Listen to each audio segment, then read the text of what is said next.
మన స్టార్ మాలో టెలికాస్ట్ అవుతున్న గుండె నిండా గుడిగంటలు సీరియల్ ఈ రోజు ఎపిసోడ్ రివ్యూ చేద్దాం వచ్చేయండి. మరి ఈ రోజు ఎపిసోడ్ స్టార్ట్ అవగానే సత్యం ప్రభావతి మధ్య హై టెన్షన్ తో అయితే ఎపిసోడ్ స్టార్ట్ అవుతుంది.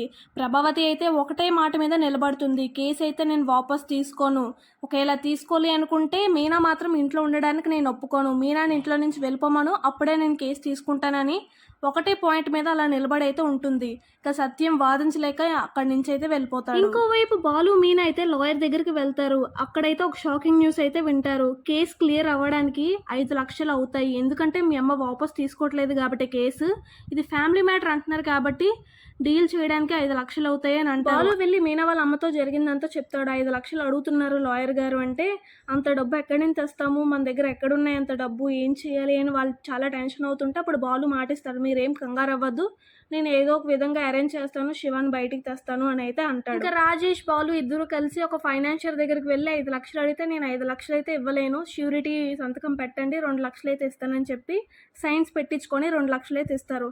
మిగతా డబ్బు ఎలా అరేంజ్ చేయాలనుకొని ఇంటికి వెళ్తారు. ఇంటికి వెళ్ళిన తర్వాత మీనా వాళ్ళ అమ్మ బంగారం అంతా విచ్చేస్తూ ఉంటుంది. బంగారం మళ్ళీ మనం కొనలేము, సుమతి పెళ్లి కోసం కొన్నావు కాబట్టి అవి వద్దు, ఇంకేమైనా చేయండి అంటే వాళ్ళ దగ్గర ఉన్న కొంత డబ్బుని అయితే బాలు చేతిలో పెడతారు. మీనా బాలు ఇంటికి వెళ్ళి వాళ్ళ సేవింగ్స్ అంతా తీసి లెక్కెడుతూ ఉంటారు.